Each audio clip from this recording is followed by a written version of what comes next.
He changed her tire. The next day, a black SUV brought an unbelievable surprise. The sun was sinking, casting long shadows across the quiet suburban streets. Rachel Parker, her mind full of deadlines and meetings, just wanted to get home. The day had been long, and the stress was starting to weigh on her. As she drove the familiar route, thinking about little more than kicking off her heels, she suddenly heard a loud pop, followed by the unmistakable thud of a flat tire. Perfect. Just perfect, she muttered under her breath as she pulled over. Stepping out of the car, she saw the rear tire was completely flat. Her shoulders sagged. She knew she had a spare in the trunk, but the thought of changing it now, in her work clothes, made her groan. She rummaged through her trunk, pulling out the jack and wrench, but then she paused, glancing around. She wasn't alone. Sitting under a tree not far from where she had stopped was a man she'd seen around the neighborhood before. He looked rough, worn clothes, scruffy beard, but not threatening. There was something about him that seemed kind. He watched her for a moment, then stood up and slowly approached. "You need help with that?" he asked, his voice gravelly but not unkind. Rachel stiffened, unsure how to respond. Her instinct was to say no, to handle it herself. She didn't want to seem like she needed help, especially not from a stranger. "I've got it, thanks," she said, forcing a polite smile and turning back to the tire. But the lug nuts weren't cooperating. No matter how hard she tried, they wouldn't budge. She wiped her brow, the heat making everything worse. After a few more failed attempts, she sighed in frustration. The man was still standing there, watching but not pushing. His presence felt oddly reassuring, even though she didn't know him. "Okay," she finally admitted, swallowing her pride. "Maybe I could use a hand." The man nodded, walking over with deliberate slowness. "It's tricky sometimes," he said, kneeling beside the car. "Let me take a look." Rachel stepped back, feeling a little foolish for struggling so much. She watched as he expertly loosened the lug nuts with ease. "You seem to know your way around a car," she commended, trying to make small talk as she shifted uncomfortably from foot to foot. "Used to be a mechanic," he said simply, not looking up. "Had my own shop a while back." "Oh," she said, not expecting that. "What happened?" "Life," he replied with a shrug, still focused on the tire. "Business went under. Lost the shop, lost everything." There was no bitterness in his tone, but his words hung heavy between them. Rachel wasn't sure what to say, so she stayed quiet. She felt an unexpected twinge of guilt. Here she was, fretting over a flat tire, and this man, who had clearly been through much worse, was helping her without a second thought. "I'm sorry," she finally said, her voice softer now. "That must have been really hard." He nodded, wiping his hands on his already dirty jeans. "It was, but you get used to it after a while." Rachel could sense there was more he wasn't saying, but she didn't push. Instead, she asked, "Do you still work on cars?" "Not as much. Hard to get steady work when you're living on the streets," he said with a slight chuckle, though it wasn't really funny. "People don't tend to trust a guy like me." Rachel bit her lip. His words stung, not because of what he said, but because of how true it was. People did judge. She had judged him the moment she saw him, assuming he had nothing to offer. Now she felt ashamed. As he worked, the silence between them became less awkward, almost companionable. "You know," she said hesitantly, "you seem really talented. It's a shame you're not doing this professionally." He shrugged again. "Can't do much without a permanent address or a phone. Kind of hard to get hired that way." Rachel felt a pang of sympathy. She wasn't sure what to say. It seemed so unfair.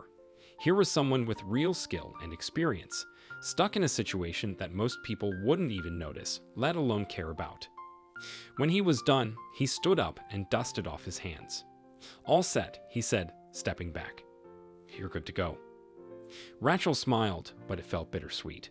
"Thank you," she said, meaning it more than she expected to. "I really appreciate it." "No problem.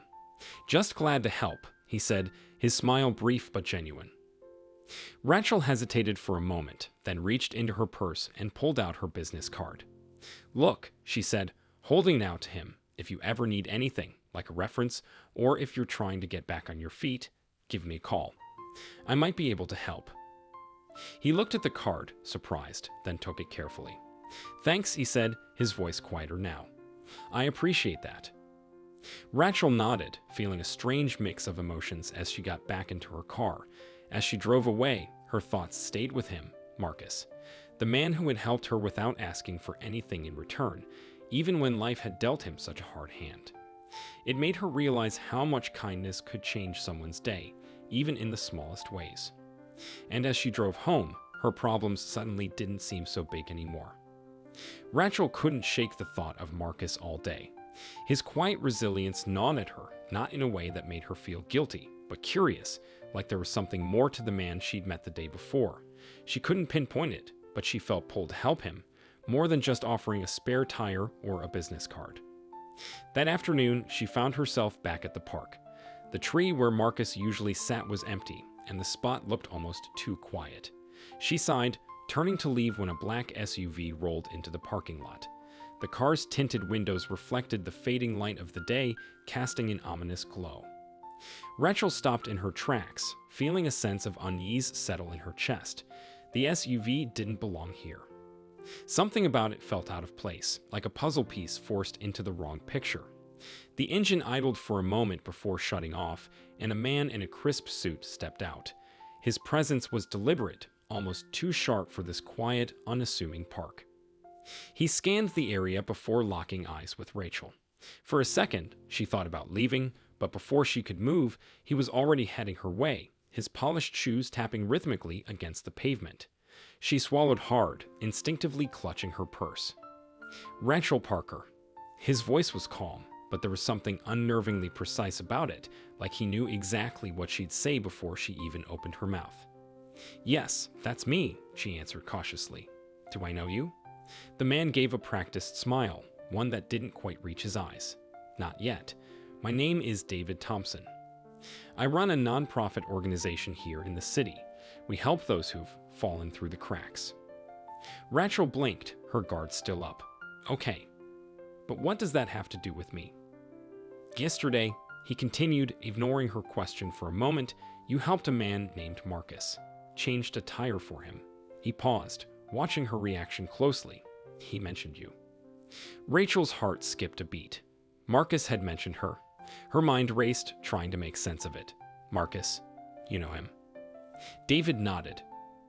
We've been working with Marcus for some time now. He's one of the people we're trying to assist, but he's been difficult to reach, emotionally, I mean. That's why I'm here. Rachel's confusion deepened, and a sense of unease trickled into her gut. Why would Marcus tell you about me? We barely talked. That's the thing, David said, stepping just a bit closer, his tone lowering. Marcus doesn't talk to people. Not like that. He's guarded, and for good reason. But yesterday, he mentioned you. Said you were different. You didn't look at him like most people do.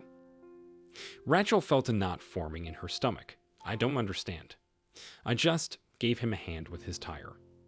David's eyes narrowed slightly, his expression unreadable. It was more than that, apparently.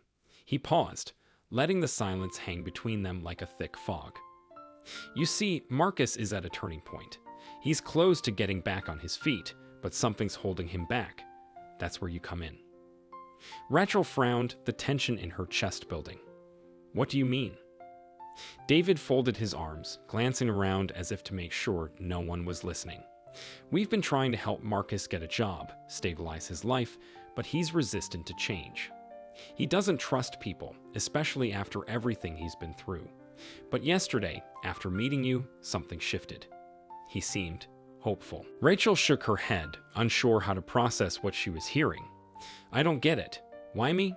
I just talked to him for a few minutes.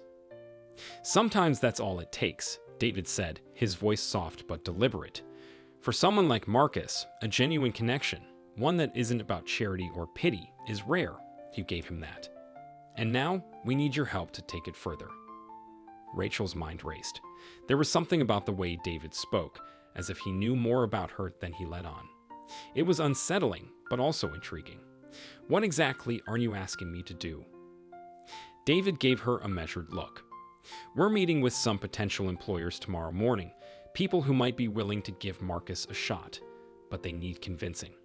They need to believe that he's more than just another homeless man trying to scrape by. And Marcus, well, he trusts you. We need you to be there. Speak for him. Rachel felt a chill run down her spine. Speak for him. I don't even know him. David smiled, but there was something cold behind it.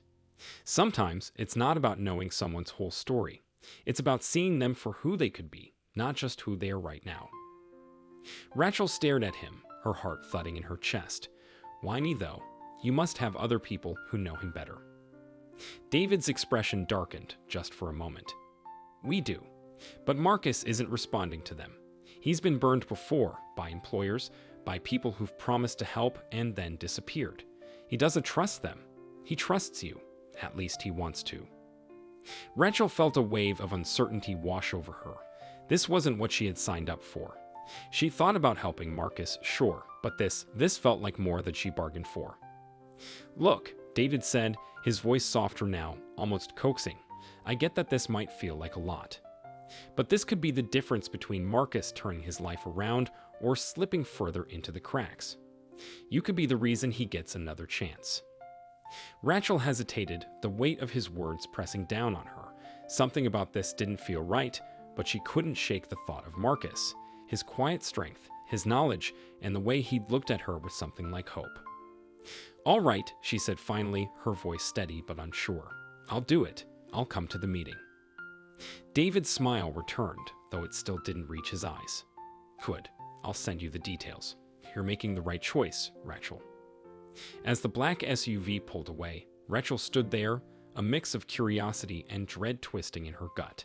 Something about all this felt off, but she couldn't back out now. Marcus was counting on her, or at least that's what she told herself. The next morning, Rachel arrived at the nonprofit office with a flutter of nerves. David greeted her with the same practiced smile and led her to a small conference room. The air inside felt tense, the kind of tension that settles when someone's future is about to shift in one direction or another. Marcus was already there, sitting stiffly in a chair, his hands folded tightly in his lap. His usual calm was gone, replaced by an unease that was palpable. When his eyes landed on Rachel, though he relaxed a bit, managing a faint smile. Rachel, Marcus said, standing as she entered, his voice carrying a mix of surprise and relief. I didn't expect you to actually come. Of course I did, she replied, settling into the chair across from him. I told you I'm here to help, Marcus. He nodded but didn't seem entirely convinced. His fingers twitched slightly on the table, betraying his nervousness. As David began explaining the purpose of the meeting, Marcus's attention drifted, his expression darkening. Rachel noticed the way his shoulders tensed, the slight crease forming between his brows. David finished his introduction and smiled at Marcus. We have several businesses interested in training people for new roles. One auto shop in particular stood out. They're looking for someone with your background and willingness to learn. Marcus swallowed hard, glancing from David to Rachel and back. His eyes clouded with doubt, and his voice came out quieter than usual. I don't know if I'm ready for that. I mean, I've been out of work for so long. What if I mess up? Rachel leaned forward, catching the vulnerability in his voice. You won't. Marcus, you know cars better than most people I've met. You've got the skills. They just need someone willing to give you the opportunity to show them. Marcus shook his head slowly, his gaze dropping to the table. It's not just about the cars, though. It's everything else. Being back in the workforce. What if they don't take me seriously? I'm not like everyone else they'd hire. People look at me and see someone who's been down for too long. Someone who can't get back up. Rachel felt a pang of empathy in her chest. His fears were understandable, but she couldn't let him sink into them. Marcus, listen to me, she said softly but firmly. You deserve this chance. Everyone stumbles, but what matters is that you're standing here, ready to move forward. You're not pretending to be perfect, and that's okay. But don't let fear make decisions for you. He didn't respond immediately, the weight of her words hanging in the air between them. Rachel could see the battle going on behind his eyes, his doubt wrestling with a flicker of hope. David chimed in, his voice calm and steady. Marcus, this isn't about whether you're good enough. You are. We've all seen it, and now it's time for you to see it too. The auto shop is willing to train and support you, but they need to know that you're committed. Marcus took a deep breath, his hands still gripping the edge of the table. I don't know if I can handle being judged again, being seen as just another guy trying to scrape by. Rachel placed her hand gently on the table between them, drawing his gaze to hers. They won't see that. They'll see someone who fought to get here. And I'll be with you. You don't have to do this alone. Marcus finally looked up, his eyes reflecting uncertainty, but also the smallest glimmer of belief. Do you really think I can do this? Rachel smiled warmly. I know you can. The first few weeks at the auto shop were anything but easy. Marcus quickly learned that the job came with more than just mechanical challenges. Every day felt like walking a tightrope. His coworkers weren't openly hostile, but there were whispers, sidelong glances, and the occasional doubtful remark. It wasn't hard to tell that some of them didn't think he'd last. There were days when Marcus came home exhausted, not just physically but mentally. The doubts clawed at him, and the imposter syndrome grew louder with every mistake he made. He could feel the weight of his past dragging behind him like a heavy chain, and there were moments when he wondered if he'd made a mistake by taking the job. One afternoon, Marcus was struggling with a particularly stubborn engine part when one of the older mechanics, Ted, walked by, shaking his head. "You're doing it wrong, man. You sure you're cut out for this?" The comment hit hard, like a punch to the gut. Marcus looked down at the engine, his hands trembling slightly. He wasn't sure if it was frustration or fear that made him want to walk out right then. But then he remembered Rachel's words, "You deserve this chance," and he swallowed the bitterness rising in his throat. Ted must have seen the conflict in Marcus's eyes because his expression softened just a bit. "Look, kid," he grumbled, "it takes time to get it right. Don't beat yourself up. You've got potential, but you've got to push through. Show us what you've got." The encouragement, though rough, gave Marcus the boost he needed. He nodded and got back to work, determined to prove to himself and everyone else that he belonged here. Over the next few weeks, Marcus's skills began to shine through. He started picking up techniques faster, asking the right questions, and earning the respect of some of the other mechanics. Ted even began dropping by his workstation to offer tips rather than criticisms. One evening, after a particularly long shift, Rachel stopped by the shop to check in on him. They sat outside on a bench, the sun setting behind them, painting the sky in soft oranges and purples. "You look tired," Rachel said, offering him a smile. "But it looks like you're fitting in." Marcus chuckled softly. "Some days, it feels like I'm holding on by a thread, but it's getting better." "I knew you could do it," she said, pride swelling in her voice. Marcus looked at her, his face serious. "I didn't think I could, though. Every day, I doubt myself. I feel like an outsider, like I'm still that guy who people think can't make it." Rachel shook her head. "You're not that guy anymore. You've earned your place here, Marcus. You're proving it every single day, not just to them, but to yourself." He smiled, the weight on his shoulders feeling just a little lighter. "I guess I have." And as he stared at the horizon, the possibilities for his future began to feel real. Hard-earned, but real. Months later, the community center buzzed with anticipation. Rachel and Marcus stood at the front of a room filled with eager faces, ready to kick off their first workshop. The walls echoed with laughter and chatter, a vibrant mix of excitement and nervous energy. "Welcome, everyone. I'm Rachel Parker, and this is Marcus," Rachel said, gesturing proudly toward him. "We're here to share skills that can empower you and open doors to new opportunities." Marcus stepped forward, his confidence radiating. "Today, we're going to cover the basics of car maintenance, how to check your oil, change a tire, and even some simple troubleshooting. But more importantly, we're here to make sure you feel capable and ready for whatever comes your way." As they dove into the first demonstration, Marcus explained how to check the oil level. He spoke with enthusiasm, sharing anecdotes from his own experiences. "I remember the first time I did this. I was so nervous. I thought I'd spill oil everywhere, but it turned out to be easier than I thought."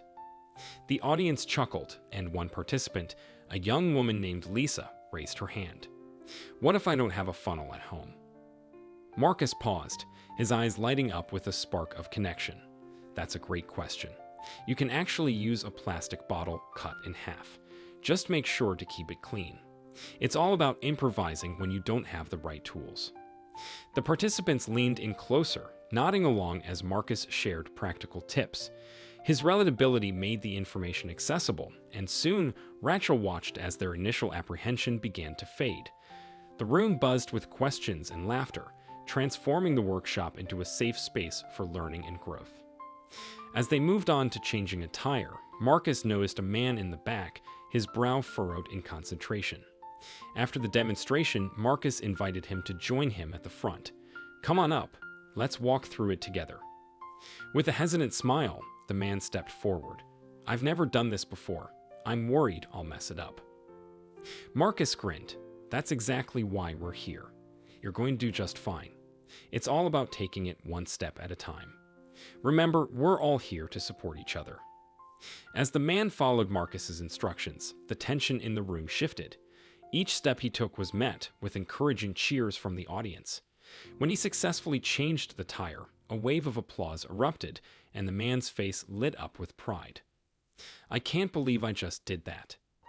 "See," Marcus said, clapping him on the back. "You've got this. You just took a huge step forward."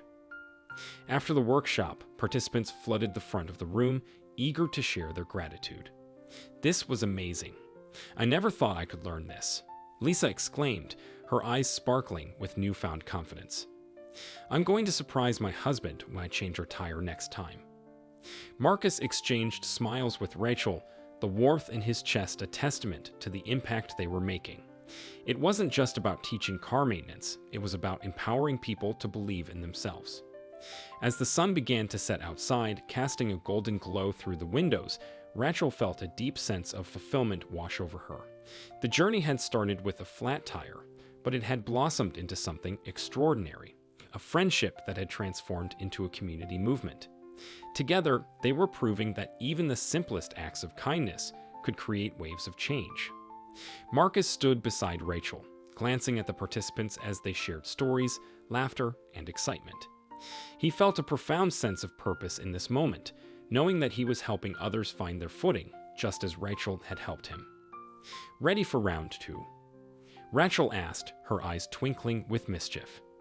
"Absolutely," Marcus replied, feeling a rush of determination. "Let's keep this going. We've got a lot of work to do." And with that, they began planning their next workshop, eager to continue their mission of empowerment and connection, one step at a time. Months turned into years, and the workshops blossomed, evolving into a thriving community initiative that inspired countless individuals. Each session brought new faces eager to learn, and Marcus's initiative had transformed not only his life, but also the lives of many others. One evening, as they cleaned up after a particularly successful workshop, Rachel looked at Marcus, her heart swelling with pride. "I can't believe how far we've come," she said, folding up chairs. "I never would have imagined this," he replied, wiping sweat from his brow and glancing around the now familiar space filled with laughter and chatter. "It's incredible to think how a single act of kindness can lead to so much." Rachel nodded, her eyes shimmering with gratitude. "You've become a beacon of hope for so many. Your story is proof that resilience and kindness can change lives." Marcus paused, a thoughtful expression crossing his face. "I still have moments when I doubt myself, like I'm just pretending to be someone I'm not. The fear of failure sometimes creeps back in." He let out a small laugh, shaking his head. "But then I see the smiles on those faces, and I remember why I'm doing this." "Those feelings are completely normal," Rachel reassured him, her voice steady.